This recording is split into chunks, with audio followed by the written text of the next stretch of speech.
হাই friend, লগতে নমস্কাৰ।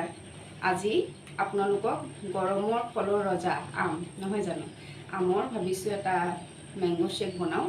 এই ৰেচিপিটো মই ভাবিছিলোঁ কালিয়ে দিম, কিন্তু দিয়া মোৰ দেৰি হৈ গ'ল, যিহেতুকে আজি ঈদৰ কোনোবা আহিলে আপোনালোকে পটাপট এই ৰেচিপিটো বনাই দিব পাৰিব। মানে সেইকাৰণে ভাবিলোঁ আজি আপোনালোকৰ লগত বনাই শ্বেয়াৰ কৰোঁ।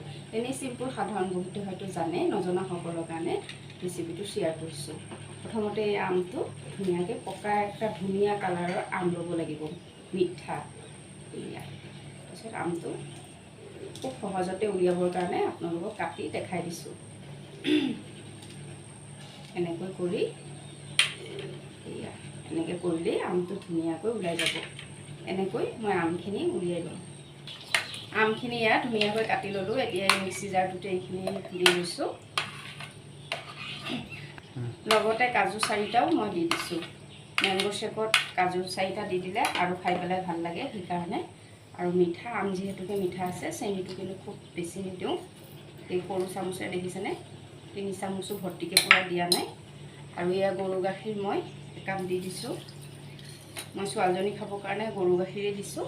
আপোনালোকে ইচ্ছা কৰিলে আমুল তাজা কোল সেয়া দিও বনাব পাৰে, সেয়া দিও খুব ধুনীয়া হয়।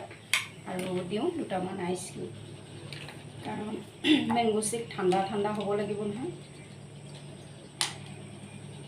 এইখিনি মিক্সিতে ঘূৰাই লওঁ। এয়া মেংগো শ্বেক হৈ গৈছে।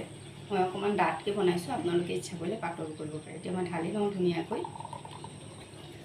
এয়া ওচৰৰ পৰা দেখাইছোঁ, অকণমান আম আৰু বৰফৰ টুকুৰাই গাৰ্নিচিং কৰি দিছোঁ।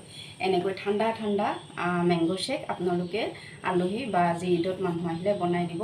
আৰু মোৰ ফালৰ পৰা সকলোকে ঈদ মুবাৰক।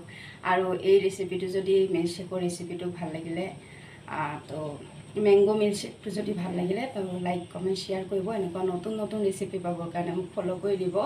আৰু আপোনালোকক সকলোকে বহুত বহুত ধন্যবাদ, কাৰণ মোৰ 12,000 ফলোৱাৰ কমপ্লিট হৈ গৈছে। সঁচাকৈ ইমান কম দিনতে কেনেকৈ আগবাঢ়ি গ'লোঁ নাজানো। এনেকৈ যাতে আগলৈ মোক আগবাঢ়ি যোৱাত সহায় কৰিব। আজি ৰেচিপিটো তেনেই সাধাৰণ চিম্পুল, ভাল লাগিলে লাইক কমেণ্ট কৰিব। আজিলৈ বাই বাই।